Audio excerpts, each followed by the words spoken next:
Hello, how are you doing? I hope you're having a good day. I am Dr. 𝐖𝐨𝐤. I'm a diabetes and lifestyle coach, helping you to live longer and live better. Now, it is said that breakfast is the most important meal of the day.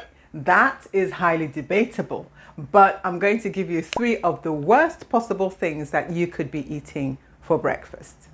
First up is wheat bread. Now, most diabetics know that white bread is going to raise your blood sugar. That seems to be quite well established. But wheat bread seems to hold a special place in our hearts. People are given the impression that it's okay to eat wheat bread if you have high blood sugar. Now, there are several issues with this. Number 1, often brown coloring is added to the bread to make it look wheatier and browner and more wholesome and nutritious.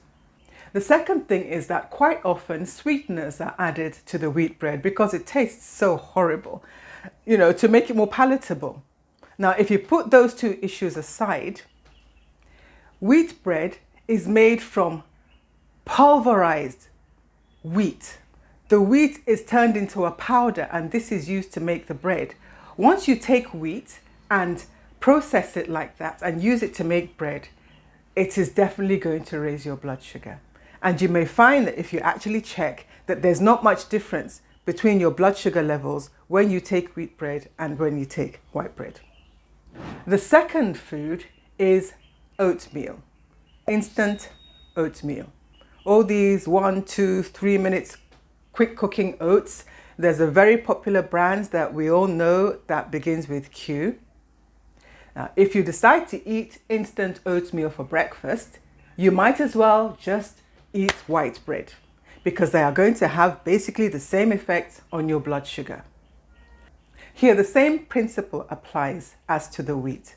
They take the oats, chop them up finely, half cook them, then dry them and package them.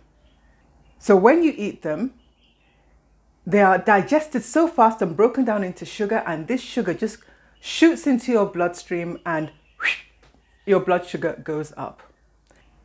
Now, you may decide to wash that down with some skimmed milk or zero fat milk, thereby adding even more sugar to your meal. And then, to add insult to injury, you might decide to toss in a few spoonfuls of honey. This is a disaster of a breakfast. There is no scenario in which this is going to help your blood sugar. None at all. Now, another group of foods that you should avoid is breakfast cereals. All the Pops and Crispies and Flakes and things in that family. Those are little balls and little flakes of sugar. They bear absolutely no resemblance to the plants that they originated from. They are completely stripped of all nutrition. Never mind that the box may look very appealing and colorful, and they may have pictures of corn waving in the wind and all that kind of stuff. There may be endorsements from prestigious organizations telling you how wonderful that food is supposed to be. It might be fortified with vitamins and minerals, and one might ask, if you didn't remove all the nutrition in the process of processing these cereals, then you wouldn't need to add the artificial vitamins and minerals back in because the natural ones would still be there. These are bad for your health and terrible for your blood sugar. Now, before you cry foul, just hang on. Don't take my word for it. If you have a glucose meter, use it. After eating any of these foods, check your blood sugar. After eating 30 minutes, 1 hour, 2 hours, and record your numbers, write them down. And then compare those numbers to the numbers that you get after eating some of these foods that I'm going to suggest to you as alternatives. So on to some more blood sugar friendly foods that you could eat for breakfast. First up is eggs.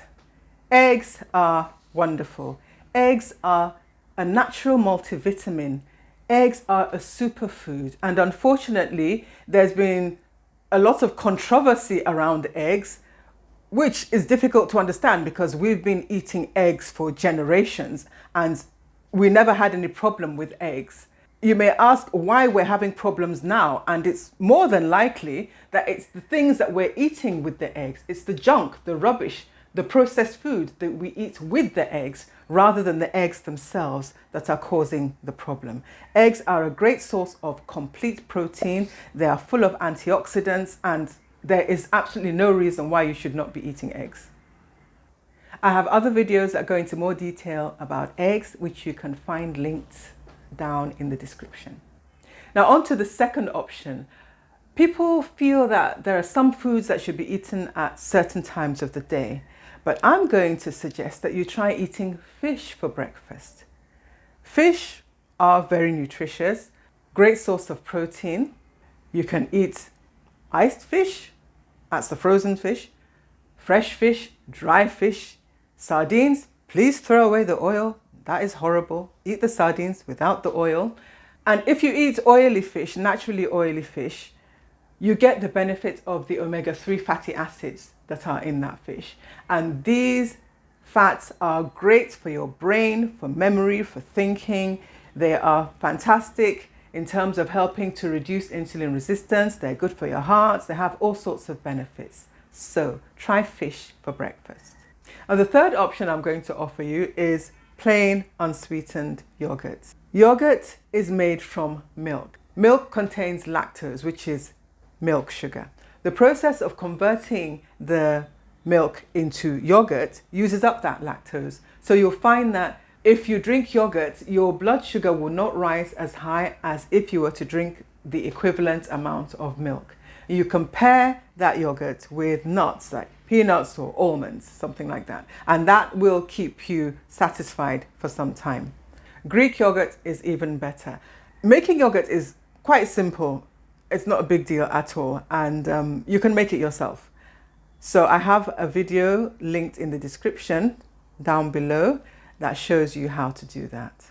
Now, I know that it's hard to ignore the advertising and the marketing around a lot of these foods. They do use psychology to get you to buy them, but that is precisely what you have to do. You have to ignore all that. Let your glucose monitor guide you. It doesn't like you, it doesn't hate you, it knows nothing about you, it's not trying to sell you anything, it is completely objective. Let your food decisions be guided by your glucose monitor, and most of the time you can't go wrong. So please share this video with your friends and family.